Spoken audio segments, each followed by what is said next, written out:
तो hello guys, सबसे पहले तो मैं आप सभी लोगों को बधाई देना चाहता हूं कि ये वीडियो किसी भी तरीके से आप तक पहुंच चुकी है, क्योंकि आज जो इन्फॉर्मेशन मैं आपके साथ शेयर करने वाला हूं ये इन्फॉर्मेशन हमें बताती है कि जो एक अमीर इंसान है वो कैसे हर वक्त अमीर होता रहता है और एक गरीब इंसान जो कि बहुत ज़्यादा मेहनत करता है वो फिर भी गरीब ही रह जाता है। आज मैं आपको बताने वाला हूँ 4 लेसन्स जो मैंने सीखे हैं rich dad poor dad book में से, जिसको लिखा है रॉबर्ट कियोसाकी ने। और रॉबर्ट कियोसाकी खुद कहते हैं कि वो इन लेसन्स पर इम्प्लीमेंट करके अमीर बने थे। तो बिना टाइम वेस्ट किए हुए स्टार्ट करते हैं हमारा पहला लेसन, जो कि हमें ये सिखाता है कि रिच जो है वो कभी भी पैसे के लिए काम नहीं करते बल्कि पैसा रिच के लिए काम करता है। कैसे, वो मैं आपको भी बताता हूँ। जैसे कि आप सभी लोग जानते हैं कि आजकल लोग सभी रैट रेस में फंसे हुए हैं। ये रैट रेस ऐसी है कि हमें पहले पढ़ाई करनी है, फिर उसके बाद एक जॉब करनी है और फिर अपनी सारी लाइफ एक ही जॉब की सैलरी पर बिता देनी है। लेकिन ये एकदम गलत चीज़ है, ये एक रैट रेस है।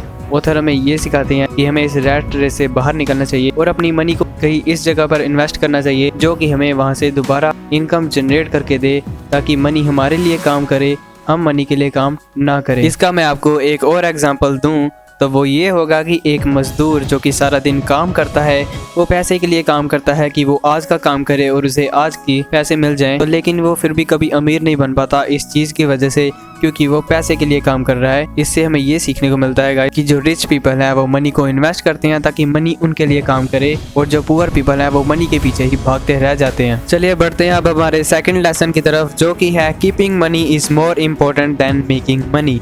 इसका ये मतलब है गाइस कि पैसे को संभालना ज़्यादा इम्पोर्टेंट है पैसे को कमाने से भी ज़्यादा। अगर आपने एक बार पैसा कमा लिया लेकिन उस पैसे को संभाल ना पाए तो वह पैसा हमारे हाथ से दोबारा से चला जाएगा। इसकी भी मैं आपको एक एग्जांपल देता हूँ। जैसे आपने देखा होगा कि ऐसे काफ़ी सारे सेलिब्रिटीज़ होते हैं, काफ़ी सारे ऐसे स्पोर्ट्समैन होते हैं या फिर ऐसे लोग होते हैं जिनकी लॉटरी लगी होती है। उनके पास एक टाइम में तो पैसा आ जाता है लेकिन कुछ टाइम बाद, लेकिन आज के समय में वो कुछ भी नहीं होते और दोबारा से एक नॉर्मल सी जॉब कर रहे होते हैं। तो रीज़न सबसे बड़ा यही होता है कि उनको फाइनेंशियल एजुकेशन के बारे में कुछ भी नहीं पता होता। तो ऑथर हमें ये सिखाते हैं कि हमें फाइनेंशियल एजुकेशन आनी चाहिए, जो कि हमें स्कूल्स और कॉलेजेस में नहीं मिलती। आप इंटरनेट की मदद से इसे सीख सकते हो या फिर आप हमारे चैनल को भी सब्सक्राइब कर सकते हो, यहाँ पर भी आपको फाइनेंशियल एजुकेशन दी जाती है। तो अपनी फाइनेंशियल एजुकेशन को स्ट्रॉन्ग करो ताकि पैसा अगर आपके पास आए तो आपके हाथ में ही रहे। हम आगे बढ़ चुके हैं अपने लेसन नंबर 3 की तरफ, जो कि हमें सिखाता है get in your business along with your job. इसका मतलब ये है गाइस कि आपको अपनी जॉब भी रेगुलर करनी चाहिए अगर आप किसी जॉब को कर रहे हैं तो, लेकिन उसके साथ साथ आपको एक बिजनेस भी स्टार्ट कर लेना चाहिए, क्योंकि ऑथर हमें ये सिखाते हैं कि जॉब करना कोई बुरी बात नहीं है।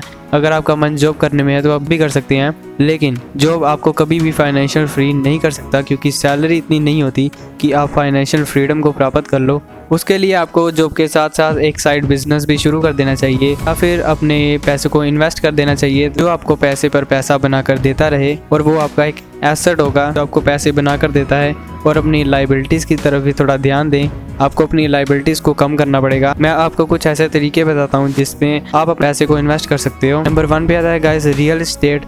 रियल एस्टेट में आपको फ़ायदा होना ही होना है, बस आपको एक लोकेशन का ध्यान रखना पड़ेगा, लेकिन इसमें आपको काफ़ी ज़्यादा फंडिंग करनी पड़ेगी जो कि हर कोई नहीं कर सकता। सेकंड नंबर पे आता है स्टॉक्स गाइस। स्टॉक्स तो आजकल हर कोई खरीद सकता है, आप भी किसी न किसी स्टॉक्स में अपने पैसे को इन्वेस्ट कर सकते हैं अगर आपके पास अच्छी खासी नॉलेज है, या फिर आप म्यूचुअल फंड्स भी ले सकते हैं जो कि थोड़े सेफ होते हैं स्टॉक से। और उसके साथ साथ गाइस आप अपना कोई साइड बिजनेस भी शुरू कर सकते हैं जिसमें आपको अच्छी तरीके से नॉलेज है और आपको उसमें ज़्यादा काम ना करना पड़े।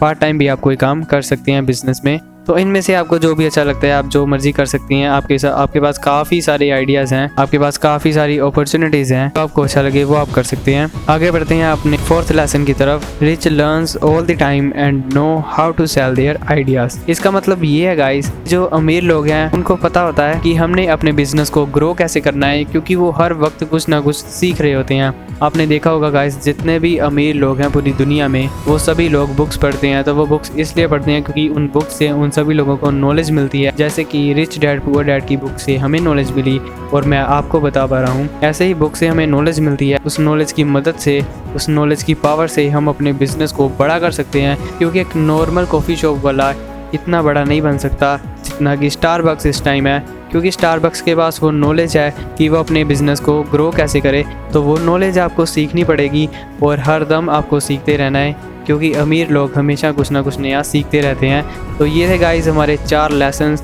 अगर आप इन 4 लेसन्स पर इम्प्लीमेंट करते हैं तो गारंटी के साथ मैं आप सभी लोगों को कह सकता हूँ आप अपनी लाइफ में ज़रूर ग्रो करेंगे और हो सकता है कि आप फाइनेंशियल फ्रीडम भी अचीव कर लें। क्योंकि गाइस सक्सेस कभी भी आपसे कुछ चीज़ें नहीं मांगती, ये आपसे काफ़ी कुछ लेती है। तो उम्मीद करता हूँ गाइस कि आपको इस वीडियो से काफ़ी कुछ सीखने को मिला होगा। और अगर आपको ये वीडियो अच्छी लगी तो इस वीडियो को लाइक कर देना। और ऐसे ही अगर आप मनी के बारे में जानना चाहते हो तो हमारे चैनल को सब्सक्राइब कर दो, आपको काफ़ी कुछ सीखने को मिलने वाला है। Best of the luck.